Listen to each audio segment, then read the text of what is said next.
Hello, friends, and welcome to Worldbuild with us, the podcast where we create fantastical worlds with help from you, our listeners. My name is Rob Hilferty, and I'm here with my co-hosts, Johnny Law and Courtney Staples. On today's episode, we are finishing up our time in the realm of 1,000 Shades, brought to you in part by our patron, James. So a big thank you to James for the original prompt, and a big thank you to all of our patrons for their continued support.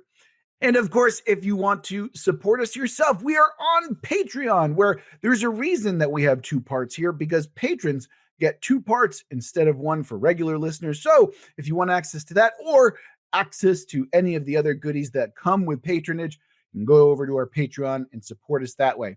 Also, you don't need to get anything out of us. Like if you just want to give us money as like a thank you, you can do that too. That's also what Patreon is for. But if you just want to support a prompt, you can do that by going to our website, worldbuildwithus.com, where you can follow some instructions, some links, and within a reasonable amount of time, we'll be building your world. If you want to follow us on social media, we are on YouTube, where you can subscribe to us. You might be listening to us there right now, in which case, hi, thank you very much. And we're also on Twitter at Let's Worldbuild. If you want to come and talk to us more directly, of course, we have our Discord, so come and chat with us anytime. As I said up top, this is the second part to a two-part series. So if you haven't listened to us before, strongly urge you to go back a single part and start there. And with that out of the way, last we left off, we gave ourselves a twist. Except the twist this time was there was no twist. So instead, I think we're just going to dive right into our factions. And so, Courtney, what faction do you have for us this time? So my faction is tentatively called the Reminders, and they're a pseudo-religious group that is focused on toning down or soothing the things in the darkness, basically, that we had established last time were actually people who had been pulled into the shade or the shadows and turned into these sort of paranormal entities.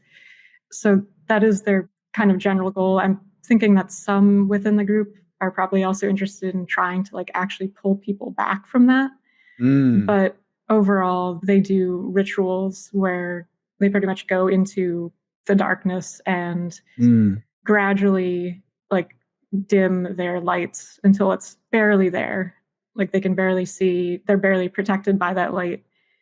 And from there, they use things that they know of the people who have disappeared to kind of try to get their attention, like reminders, a song that they liked or a scent that they enjoyed or something like that.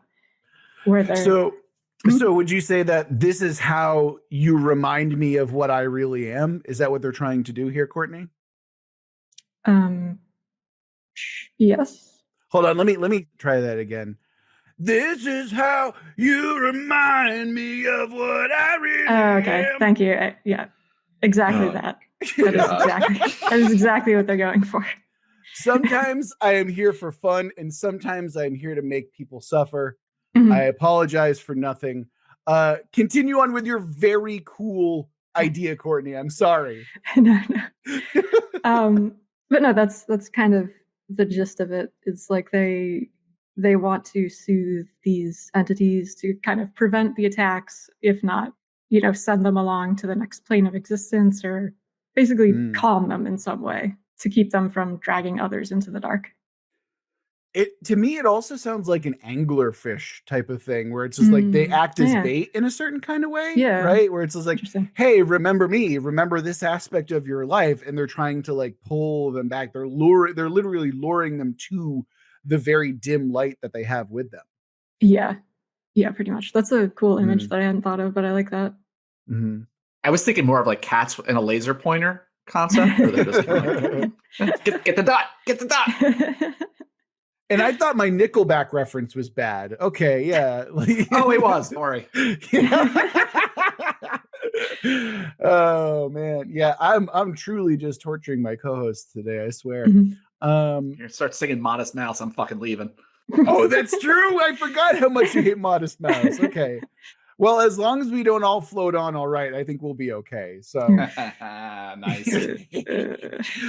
speaking of, John, why don't you tell us your faction, or unless we have other questions for Courtney about the Reminders, which does sound like a band, right? It sounds like an R&B band from like, okay, yeah.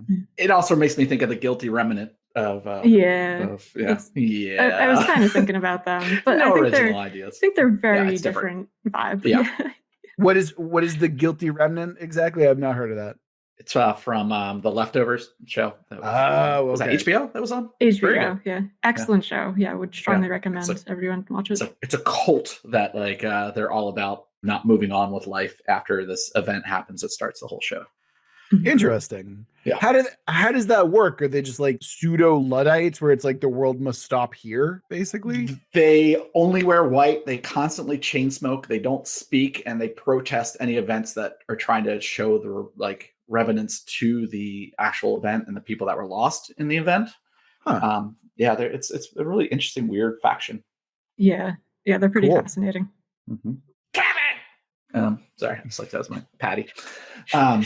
I thought that was the mom from Home Alone, but that's not. It kind of sounded like her. That's what I mean.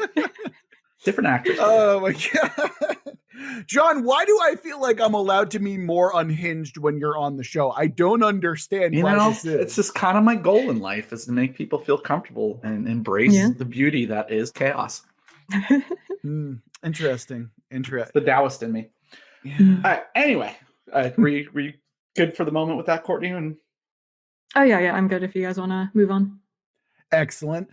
Speaking of, John, why don't you go ahead and hit us with your faction? What did you have in mind? What's your idea sprouting from the dark and gloom? So I'm kind of new to this whole world building with you guys thing. So do I only get one faction or can I get an extra one squeezed in there? Well, if you're like me, you cheat and you imply other factions within your own faction. So like, cool. Point taken. I will do that. Yeah, you're only allowed one faction asterisk. So go ahead. So I'll go with my one that I at least have a cooler name for. And that'll be the Umbral Militants. And going back to my first tenant, is my first tenant or second tenant? I can't count. This is a group of people that have become hardened warriors and they have embraced the shadow, so to speak. It's like this is like your doomsday preppers, your like MMA fighters, like there's just people that now they're brought into this new world where power is not with land ownership or wealth throughout the years. It's just this oligarchy of actual like who can survive the best. And they have banded and kind of created this faction that is directly opposed to the people that are trying to find enlightenment and find this new religion. They've like really embraced that like this is we belong to the shade. Like our world was destroyed for a reason, and they're not trying to get back to normalcy. They're actually trying to become one with the shadow. Hence the Umbra. Okay, gotcha. Connotation. Interesting. It's Umbra, by the way. Umbra, thank you. Umbra. What a fucking maroon, Jesus. What a ta-ra-ra goon. It's been my experience that if you use incredibly outdated insults, people don't take offense nearly as much. So anyway, so my question is, how do they embrace that, right? Like, what does that look like? Like you're suggesting that they're a warrior type, right? Mm-hmm. So how do they embrace the darkness without succumbing to it, without being absorbed or pulled into the shadow in some way? I mean, I think partially through technology, like some version of, I don't know, I guess infrared wouldn't really work in a shadow realm, but I'm sure there's some other kinds of radiation or light spectrums that they could use to, I guess, and you still have your own body heat that you'd be generating. So yeah, I guess infrared would work. But they're just kind of like, think about the whole was it Pitch Black? What was the Vin Diesel movie? Yeah, Pitch Black. Yeah. Mm-hmm. Pitch Black. That was actually kind of cool. Like just kind of like it was the first Vin Diesel movie, really. Like it's the first one that he was like starring in effectively. I mean, XXX is technically his first starring role, but we don't talk about XXX. Well, it's like a headlining role, so to speak. Whereas this is kind of like a cool badass guy, but then you're like, oh, he's the hero actually. Riddick is cool. It's a good movie. Yeah. I was surprised by how cool it was. Yeah. So yeah, I kind of like, obviously they still have to protect themselves from the shadow people. But they are in direct opposition though to the people that are actually trying to tap into that global psychic conscious that we talked about in the last episode. Because they don't want things to go back to normal. They want to keep living their crazy, hedonistic, bloodthirsty lives in the dark. I see. I could see like my faction and yours. I don't know if they would be in direct opposition or if one is a branch of the other, like branched off from the other, or what. Because there's a lot of similarity, but they're also not obviously on the same side. Yours is trying to find peace, right? They're trying they're trying to find peace within the other. I would say these guys are definitely not, but they're not hunting down your guys either, because your guys benefit their overall existence because they're keeping the shadow people at bay. Yeah. Yeah, kind of talking like I can see there being a fraught relationship between those two factions, just because like I feel like the Umbral folks are going to look at that and be like, yeah, we can help ferry you to a certain point, and then kind of let you float out in the middle. And then maybe the Umbral folks are the ones who pull those people back. Like they're the ones with their hands on the rope ready to pull them back into the light if necessary in some way. And obviously not all of the time, but I feel like there's a very mercenary feeling between the two groups in some way. Oh, interesting. Like, I'm trying to think, like, why would they want to pull them back into the light? Because they hired them to. Basically. I see. Yeah. Although I don't know if John would believe that or would, if that's the type of folks that they are, but I don't know. It's John's faction, so. I mean, it can be our faction. I just started it. Right, but I don't want to say like they're this now. And by the way, they're all like pig people now, I guess. I don't know. Cool. Oh, I like that. No, god damn it, John. They wear masks. Okay. So yeah. Oh no, I was thinking like Miss Piggy masks, just Oh, that's even creepier. Yeah, actually, I actually reconsidered that. I'm like, that is way creepier now. You're just going through the dark and all of a sudden you hear Kirby. Their battle cry of "Hiya!" Love it. Oh, I kind of like the image of them wearing masks though, and like maybe that's part of their protection / embracing of the dark. Like if that is how they can survive there while also not being exposed to the light very much. I think the masks would be outfitted with actual equipment as well. But I like the idea of it being very symbolic as well, and them having this kind of like crazy war clan mentality. I also I'm picturing in my head, how like when you see like cats or other animals in the night and they have that weird reflective eye thing going on. Yeah. I feel like that's what your Umbral folks would have as well, because I feel like that's very appropriate to the type of situation they're in, Yeah, that's very cool. I like that. Yeah. Cool. Well, I suppose unless we have any other questions, I got to get on to my faction. How's that sound for y'all? Fabulous. All right. So I don't do this often, but I do every now and then like to create a faction of one individual thing or person. And I was thinking about some Greek mythology stuff. I was thinking about Pathfinder because I'm a big fan of Pathfinder. Admittedly, haven't been caught up in quite a while, but back in the day. But the reason I'm bringing this up is because my faction is called the Psychopomp, which is effectively like an archetype of world religion, mythology, folklore, etc., where they are a steward or a shepherd of like souls in some way. If we do like a psychological thing, and I have to evoke Jung, and I hate Jung, but in Jungian psychology, the Psychopomp acts as the steward or the kind of shepherd between the conscious and the unconscious. So I love the idea of creating the Psychopomp that is some kind of a shepherd or some kind of a like ferryman between the unconscious and the conscious, because last episode we established that the Shadow Realm is effectively an amalgamation of psychic imprints, right, throughout the entire realm. So to me, that's like a cool like entity that you can create that is somehow in between. It also implies that there is a way to go back, unlike what the prompt kind of suggested originally. Or it could imply that there is another plane that they're just not kind of connected to. Mhm. Other examples of psychopomps would be like Japanese shikigami, or like Hermes or Charon from like Greek mythology, for example.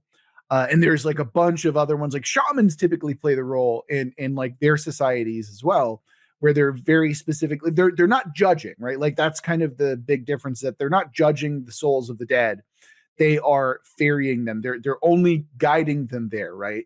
And I thought that the image of a guiding force that is like steeped in mythology and steeped in mystery in the shadows, that is not of the shadow folk, something that's somewhat benevolent that hides within the darkness.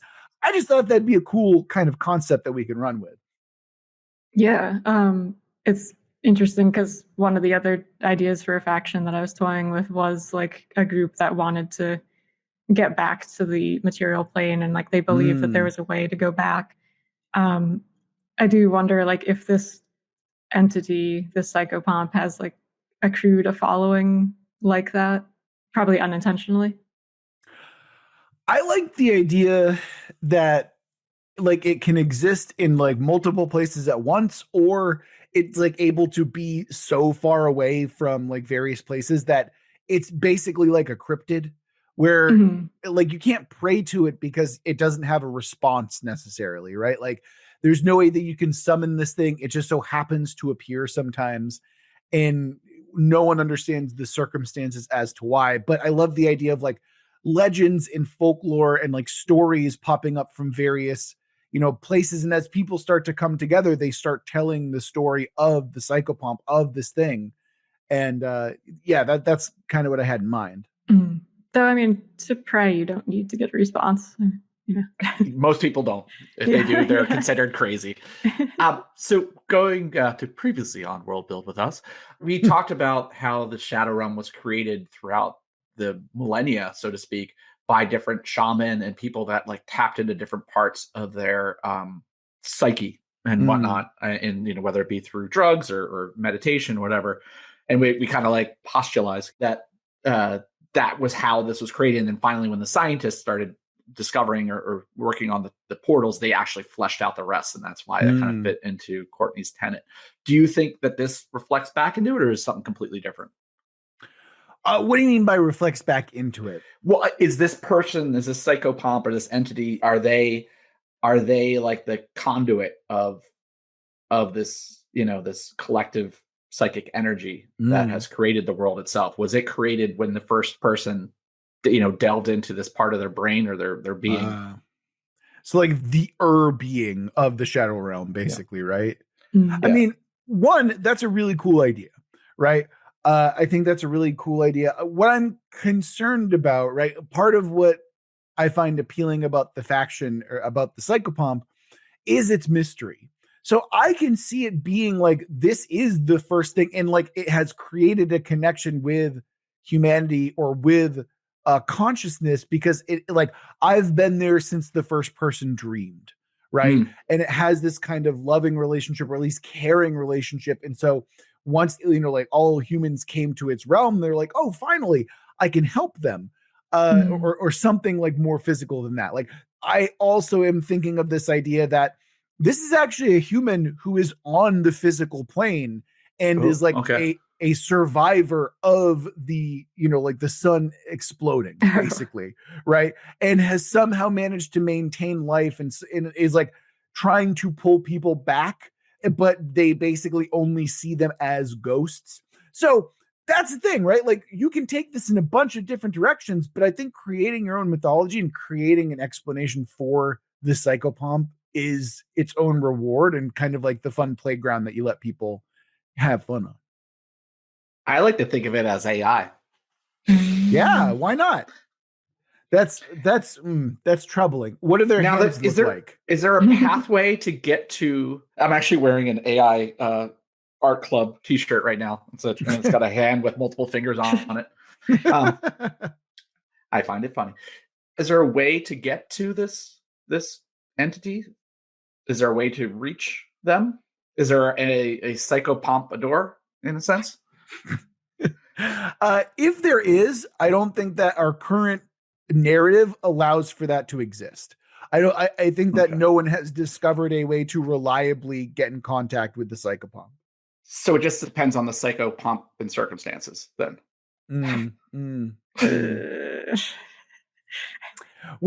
John, we can't be on the same podcast together, it seems, because we're just going to kill Courtney. That seems to be the case. I'm actively being murdered right now. yeah, exactly. Oh, man. That one right there, officer. Yeah. And you know what's worse, John, is that this isn't the only time she's going to have to listen to it. She's going to have to listen to this again when she's editing it. I know. She can just cut it out, though. It's her prerogative. I mean, she is, but she has it's making it worse because she's in Adobe Audition, cutting and trying to find the exact splice to make sure it's there. I just spent the last hour of my time before here listening to me pretending to be Andrew Tate in a game. So yeah. I can sympathize. Yeah. Editing is such a weird experience because it's I've listened to this so many times and I don't understand what does this word even mean anymore. Yeah, it's like when you keep reading the same word or writing the same word over and over again, and it's is that a word? Yeah, or you keep misspelling the same word over and over again, and it's fuck it, I'm going to Google, I don't care, whatever. I know this is a word. It's saying that it's not a word, but it's a word, god damn it. That happens a lot. You just lose yourself to the madness, basically. Anyway, so Psychopomp, got it. Yeah, okay. So my question to you, how do you see the Psychopomp working or interacting with the factions that we've created thus far? With mine, I feel like they might be prone to getting glimpses of it when they're doing that ritual where they get the light down to almost nothing. And maybe that's when it kind of flickers into existence near them, or there's a chance for it to. But I don't know, would it try to communicate with them? Well, I'm interested in the mystery, but I also love the idea of you can tell me what happens. And we could have contradictory kind of tales of the Psychopomp as well, right? That's part of what I love about myth and folklore and the more ephemeral side of the world in reality, you know? I mean, I like the idea of it being kind of vague and kind of this not vague, but unknown, mystery, folklore oriented. It's the idea if this was a ttrpg of some sort that you would be able to kind of create what that means to you and your campaign. I would definitely think that the umbral militia or militants would be very much into trying to destroy the concept of the Psychopomp and all those who believe or follow or are pursuing it or capture, maybe. Yeah, I mean, is it a corporal entity? Is that possible? Is the Psychopomp in all of us? Is it is it more of a message? Is my dad a Psychopomp? So you want to be a Psychopomp? Yeah. I'm just thinking of Troy McClure now. Anyway, hi, I'm True. You may remember me from such planes as the Astral. And yeah. So you want to be a Psychopomp? Oh, Phil Hartman. Rip. I know, fucking right. Heartbreaker. Right? Yeah. All right, new canon, new lore. The Psychopomp is Phil Hartman. Okay. Aww. Yeah, it's somehow sadder now. I know it is. He's just entrapped there since death. Oh, okay, we're moving on. This is too sad now. All right. Okay. So I think what might help, right? We have a mysterious entity. I think what might help us in general is to create its rules or some of the rules that we can attribute to it. Because that way we're not oh, it's anything and nothing, right? When it has rules, it kind of helps us guide us to a certain standard or some kind of regularity that we can point to. Yeah, I could definitely use that because I'm struggling with the lack of solidity to it right now. Gotcha. So I mean, I brought up the faction, but I would love to hear what you think its rules would be. What do we want it to do? Where do we want to add this thing? Well, I think this also ties. We still have a missing religion as well. So Yes. Yeah, do you think true. this tie? I feel like this could tie all into that. Say more about that, John. What do you mean? I mean what I just said. No, so I was thinking about this earlier today, that perhaps going back into the idea that on the material plane throughout history, we have created the shadow plane by delving into deeper parts of the psyche through meditation, drugs, whatever, like throughout as a civilization. So then through that and like different specific religions, like specifically like Buddhism and Taoism and parts of Hinduism and like Zoroastrianism, like there was elements of the truth found in those religions, but then they're all given up as society realized that most of that shit's bullshit. And then what has happened is what the psychopomp could be is the actual truth of it, like the actual that is the either an enlightened being, or that is like the goal of enlightenment. Maybe like that is a oneness or something. So we're talking about it being made up of pure capital T truth, basically, is what you're saying. Yes. Yeah, I like that. Yeah, I do too. I actually now picture him doing a T pose as well. Look at him exuding his power, dear God. Yeah, okay. So I love the idea that because they are made up of capital T truth, that this makes them entirely alien. And like, again, because like they're able to exist in reality in multiple forms simultaneously, right? I like the idea that they're made up of solid truth, but what other rules are we looking at here? What other kind of things can we depend upon with the Psychopomp? What are the rules? Are the rules? Like what would it be drawn to? Ooh, that's a good one. Yeah. Yeah, what would attract it? Well, in the last episode, we established that the darkness itself in the shadow realm is literally made up of anguish. It's literally made up of despair, hopelessness, loneliness, etc. So I'm assuming, and I'm under the kind of operation here, that the Psychopomp can navigate and travel through the darkness relatively easily. So I think the implication there, like symbolically, is that truth will pierce the darkness. Truth will pierce and remove sadness, anguish, hopelessness, and whatnot. I mean, thematically, I think that's pretty rich, but like, so like, I suppose I'm trying to bring it back to the question, like, what then does that imply that it's attracted to? Does it have to be attracted to anything? Can it just be, can it transcend everything? Can it transcend the darkness and want and need? Well, right. But what we're trying to figure out is like, what draws its attention? What makes it draw near, Yeah, I'm thinking of, I've been reading the Tao Te Ching recently, and just like remembering some of the verses about the Tao being darkness, and like I don't know, I'm wondering if there's much that we can draw on there, especially because this entity is made of truth and also darkness, and like I feel like there's some bridge there. Is it Kingdom Hearts? I bet it's Kingdom Hearts. I recognize that none of you will get that reference, and I don't care. My listeners will, and they're the real ones. So, I like to play adult games. Yeah, like I'm sorry. You mean like Kingdom Hearts 2? My bad. Apologies. Yeah. I like my Squall Mopey and not hanging out with Goofy. That's all I'm saying. Well, he hangs out with Cloud in Kingdom Hearts, so you can go fuck yourself. Yeah, Cloud can go fuck himself. I bet he has. Probably got a couple of ribs removed. Well, I mean, to be fair, he is a clone, and he does want to fuck like the previous version of himself. So like that kind of makes sense. Also, if you no, back on the rails. Damn it, John. Damn you, John. What were we talking about?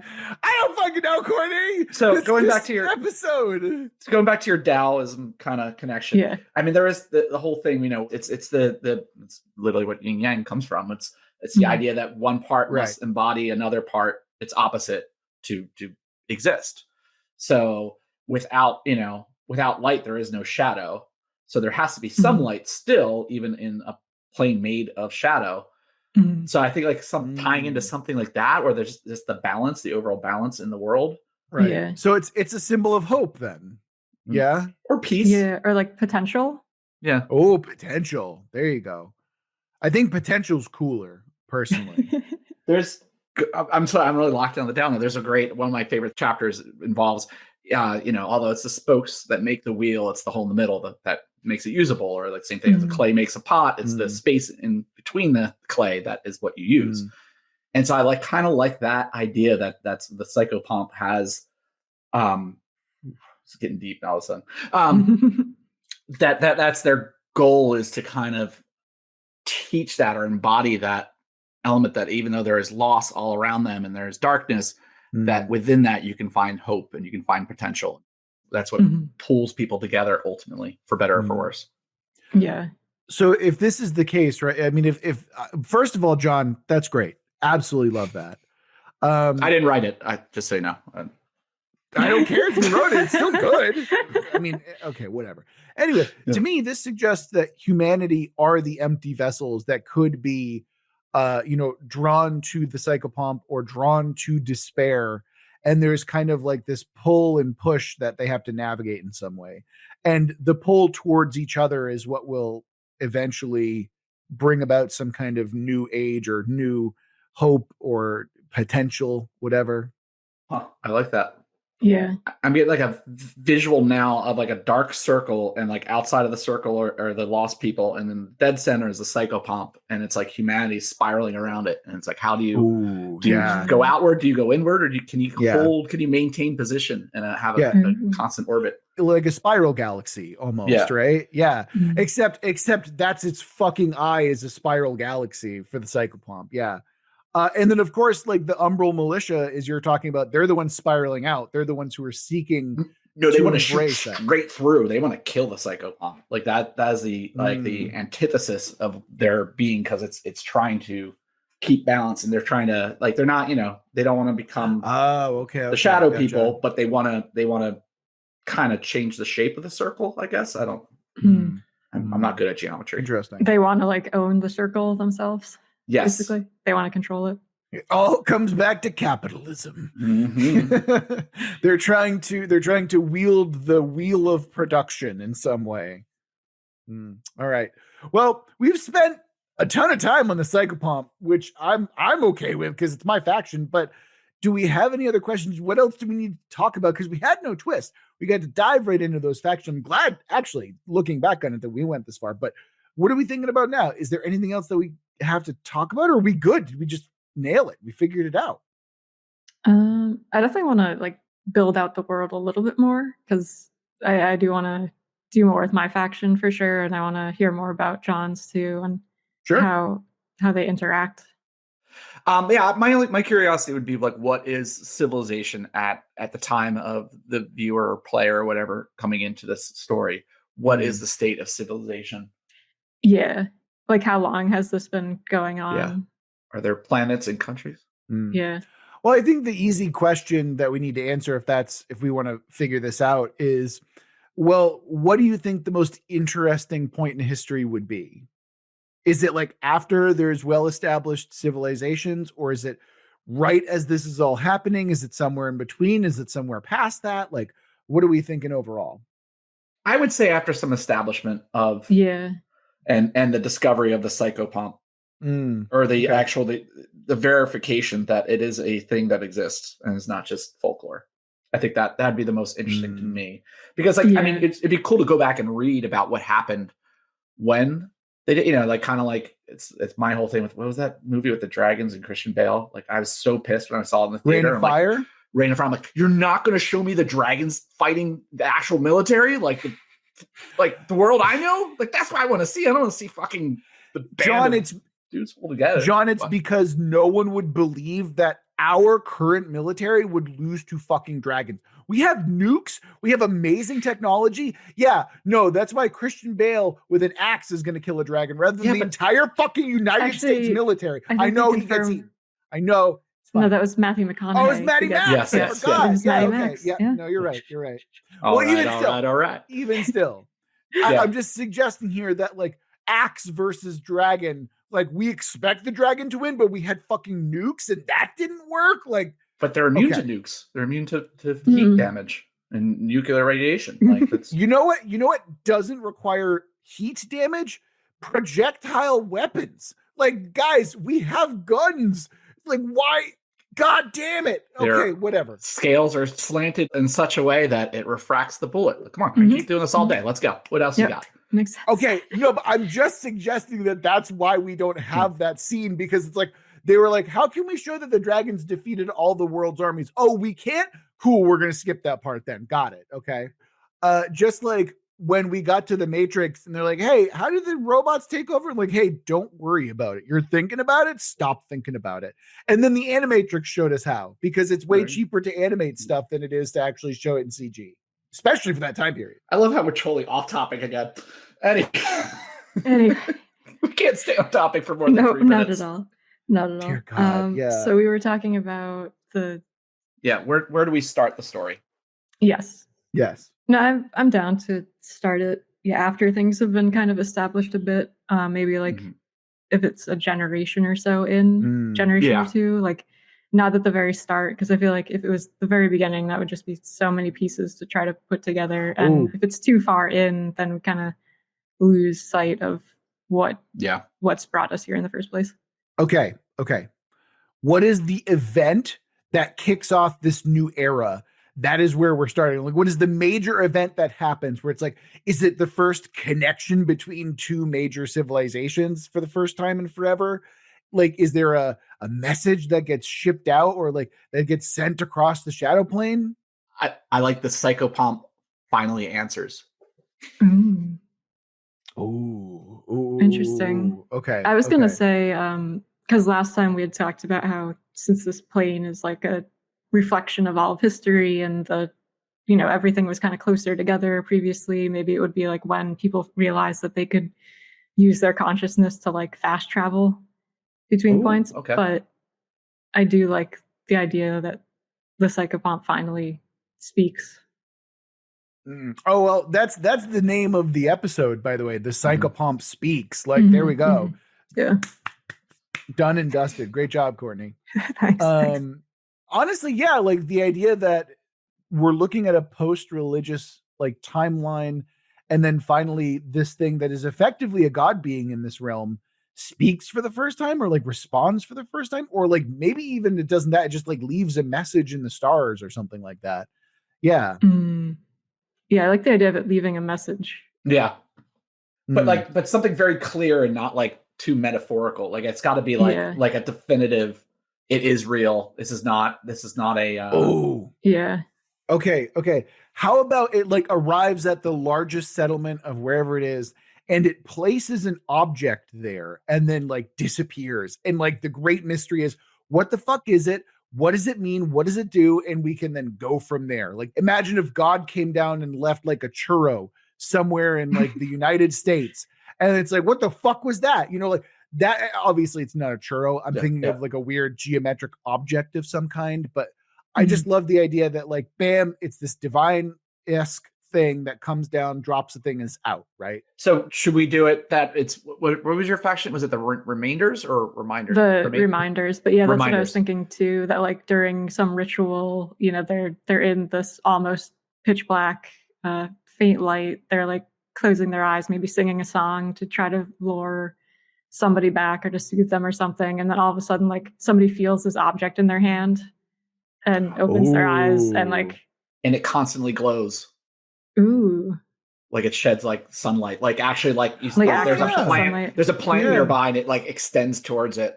Ooh. Okay, but it's not like a typical light that we're used to. Let's go with that, right? Like it's a new type of light. Yeah. Yeah. Okay. Yeah. All right. And then what we could do then is that the I keep catching myself on the pronunciation. The Umbral militia militants, they're like on the horizon, like they've moved closer into this planetary system. Oh yeah. And so like they're the bad guys, and it's going to be like kind of the race of like, how do we defend against them, but also protect this newfound glory. Yeah. Sure. I mean, it's a religious war without the religion, effectively. Yes. Right. Yeah. Well, with a new religion, but it's not like one side is completely Yeah. It's a pseudo atheistic religion. and Exactly. Yeah. Okay. So are the reminders the pseudo religion that we talked about last time, or is I think they weren't initially, but they are now starting to move into it. Yeah. Okay. This event kind of pushed them into it. I think in some the way. Psychopomp is the religion, so to speak. I gotcha. Yep. And of course, what you can do, Courtney, in order to satisfy yourself, is you can have it be so it's not the entirety of the reminders that are like this. Like it splinters the group immediately into the faithful and those who still aren't sure. Yeah. No, I like that. Yeah. See, and that's how you cheat multiple factions into a world build with us, John. That's how you do it. Yeah. Wait, but it was just your faction. No, that's Courtney's faction. I split it in two. There we go. It's another faction. Technically, it's cheating. Just saying. Like, I don't care if you're fucking Baptist or Lutheran. You're still fucking crazy. You know who care about that, John? Add that to your Baptists and Lutherans, and especially Catholics. Okay. I can shit on religion though, right? That's not off it. Okay, cool. All right. With that all out of the way, I feel like that's a good place for us to stop for this episode of World Build with us. Really, really interesting world that we're dealing with here. And there's still so much that we haven't talked about yet either. Like with all the amalgams and all the psychic landscape and all that stuff, like there's still ever so much that we can talk about. But unfortunately, we are out of time. And a big thank you once again to our patron, James, for the prompt. Much appreciated, James, and much appreciate the continued support. Reminder, if you want to support us on Patreon, hey, you get 2 episodes out of the deal, along with Too Hot for Broadcast, a patron-only Discord, and the Aphid Lounge, our patron-only podcast, which we release eventually. And remember that if you want us to build your world, you can always go to our website, worldbuildwithus.com, where you can click the link, follow some instructions in within a reasonable amount of time. We build your world. You can follow us on social media on YouTube and Twitter. On YouTube, it's just us, World Build with us. Or you can go to Twitter at Let's World Build. And of course, if you want to talk to us more directly, we have a Discord where you can do that. Come chat with us about all your Psychopomp needs, whatever you want. And with all of that out of the way, that's going to do it for this episode of World Build with us. Remember that we love you very much. We're going to get through this together. Until next week.